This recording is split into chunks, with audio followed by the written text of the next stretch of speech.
인간의 충만함을 위한 정치와 경제의 대화. 정치가 경제에 종속되어도 안되며 경제가 효율 중심의 기술 지배 패러다임에 종속되어서도 안됩니다. 공동선을 고려할 때 오늘날 정치와 경제는 반드시 서로 대화를 나누며 삶, 특히 인간의 삶에 봉사해야만 합니다. 제도 전체의 검토와 개혁을 위한 확고한 결의 없이 모든 수단을 동원하여 은행을 구제하고 그 부담을 국민에게 전가하는 것은 금융의 절대적 지배를 재확인하는 것일 뿐입니다. 이러한 지배에서는 미래가 없고 장기간에 걸쳐 많은 비용을 치른 피상적인 회복 이후 결국 새로운 위기가 닥칠 뿐입니다. 2007-2008년의 금융위기는 윤리원칙을 더 잘 존중하는 새로운 경제의 발전과 더불어 투기 금융 관행과 가상의 부에 대한 새로운 규제를 수립할 기회였습니다. 그렇지만 이 위기에 대응하면서 사람들은 여전히 세계를 지배하는 낡은 기준들을 재검토하는 데는 이르지 못했습니다. 생산이 늘 합리적으로 이루어지는 것은 아니라서 흔히 상품의 그 실제 가치에 일치하지 않는 가치를 부여하는 경제적 변수들이 작용됩니다. 이는 종종 특정 상품의 과잉 생산을 초래하고 환경에 불필요한 피해를 입히며 지역 경제에 부정적 결과를 가져옵니다. 또한 금융거품은 일반적으로 생산 거품을 이야기합니다. 결국 사람들이 실물 경제의 문제를 적극적으로 다루지 않지만 실물 경제야말로 생산의 다각화와 증진을 촉진하고 기업들이 그 역할을 잘할 수 있도록 해주며 중소기업의 발전과 일자리 창출을 가능하게 합니다.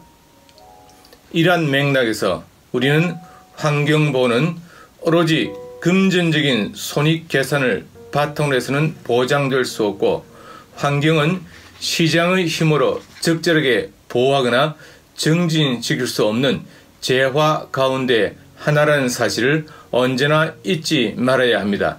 다시 말씀드리지만 기업이나 개인의 이윤 증대만으로 문제가 해결된다고 얘기하는 마술적 실현 개념을 거부해야 합니다. 이윤 극대화에만 집착인들이 미래 세대에게 남겨줄 환경의 영향에 대하여 차근차근 생각해 바른 것이 과연 현실적이겠습니까? 이윤만을 중요하게 여기는 틀 안에는 자연의 순환, 자연의 쇠퇴와 재생의 시기 또는 인간의 개입으로 심각하게 변형될 수 있는 생태계의 복잡함에 대한 생각이 들었을 자리가 없습니다. 게다가 생물 다양성은 기껏해야 착취 가능한 경제적 자원의 창고로 여겨질 뿐이며 산물들의 실제적 가치, 인간과 문화에 주는 의미, 가난인들의 관심과 필요에 대해서는 진지한 성찰이 이루어지지 않습니다. 이러한 문제들을 제기하면 진보와 인류 발전을 비이성적으로 저지하려 한다고 비난하는 반응을 보이는 이들이 있습니다. 그러나 우리는 생산과 소비의 속도를 줄이면 다른 형태의 진보와 발전을 이끌 수 있다는 확신을 가져야 합니다. 천연자원의 지속 가능한 이용을 증진시키려는 노력은 불필요한 비용을 발생시키는 것이 아니라 오히려 중기적으로 볼 때 또 다른 경제적 이익을 낳을 수 있는 투자가 됩니다. 시야를 넓혀서 보면 혁신적이고 환경에 덜 영향을 미치는 다양화된 생산 방식이 유익할 수 있음을 알게 될 것입니다. 이는 또 다른 가능성의 길을 여는 일이 됩니다. 인간의 창의성과 진보에 대한 꿈을 억누른 것이 아니라 오히려 그 힘을 새로운 길로 이끄는 것입니다. 예를 들어 좀 더 창의적이고 바람직한 생산 방식의 발전은 현재 소비에 대한 기술 투자가 과도한 것에 견주어 인류가 직면한 시급한 문제의 해결을 위한 투자에는 소홀한 것 사이에 불균형을 바로 잡을 수 있습니다. 여기에서 재사용, 개조, 재활용과 같은 현명하고 유익한 방식이 나올 수 있습니다. 또한 도시의 에너지 효율을 증진할 수 있습니다. 생산의 다각화는 인간 재성이 창작과 혁신을 할 수 있는 폭넓은 기회를 마련하는 동시에 환경을 보호하고 더 많은 일자리를 창출합니다. 이는 인간의 고귀함을 다시 피워내는 창의력이 될 것입니다. 삶의 질이란 더욱 폭넓은 의미에서 지속 가능하고 공정한 발전 방식을 찾는 용기와 책임을 발휘하며 지성을 발휘하는 것이 더 고귀하기 때문입니다. 반대로 새로운 소비 기회와 즉각적인 이윤만을 위하여 자연을 훼손한 새로운 방법을 만들어내는 것은 존엄과 창의력이 모자란 천박한 일입니다.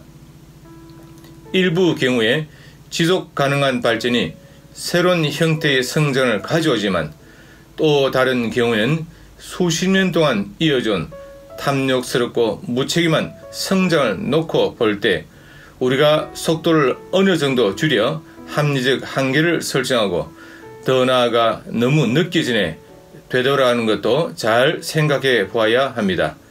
다른 사람들이 인간 존엄에 막가진 삶을 살 수 없는데도 소비와 파괴를 더욱 늘리는 사람들의 행태는 옹호될 수 없다는 것을 우리는 알고 있습니다.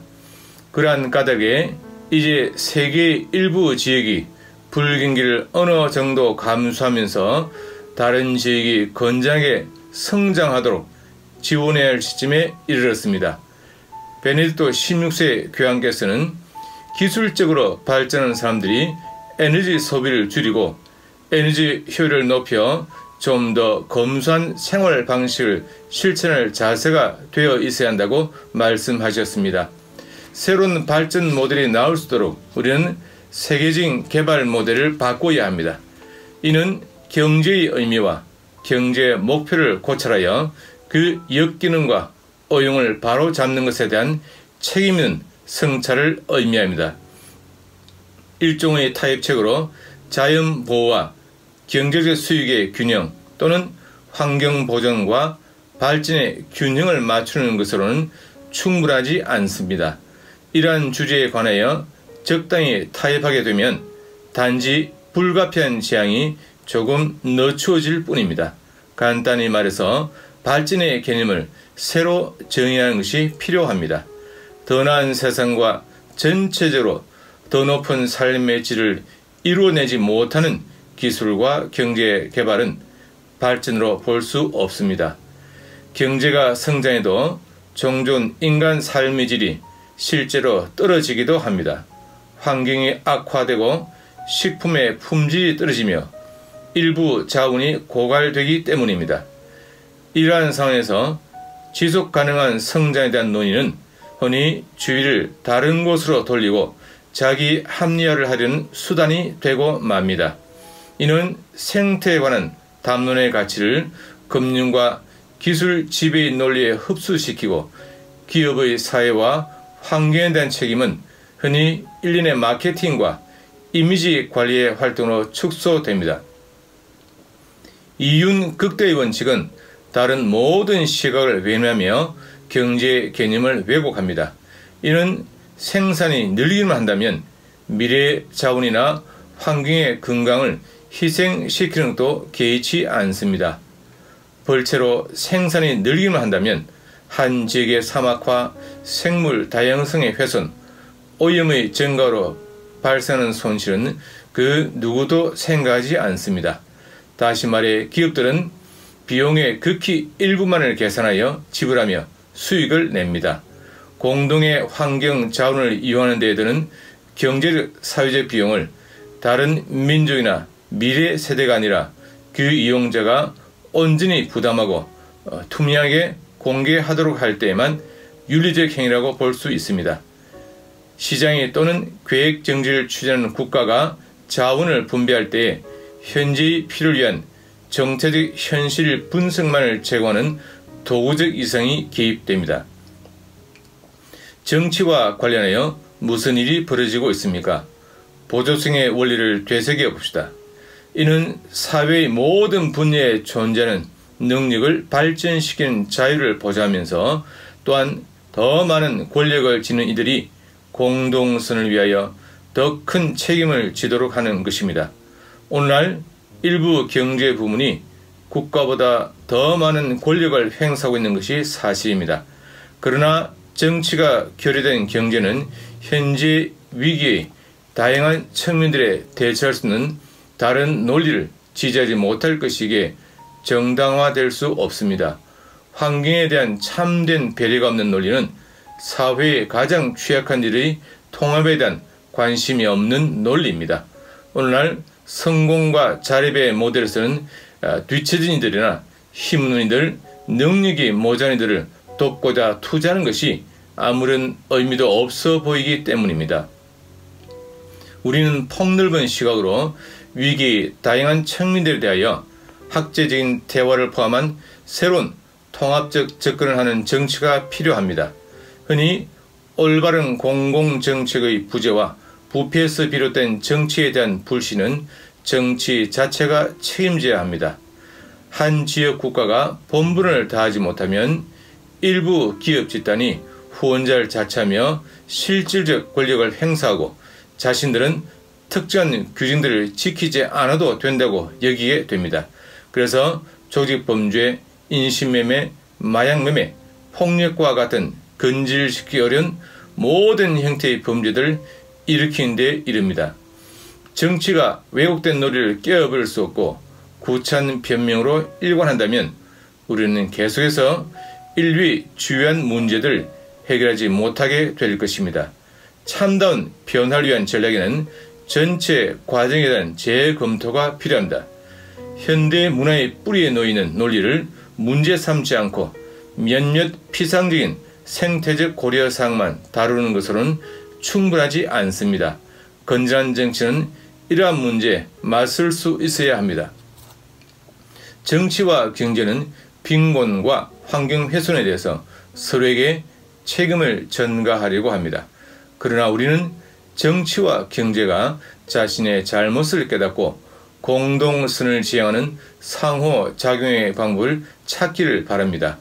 한쪽은 경제적 수익만을 추구하고 다른 한쪽은 권력의 유지나 확대만 집착한다면 결국 남은 것은 전쟁이든지 아니면 환경보호와 가장 취약한 이들을 돌보는 일은 전혀 관심을 쏟지 않고 정치와 경제의 양자가 맺는 불순한 희박입니다. 여기서 일치는 갈등보다 우월하다라는 것이 사실입니다.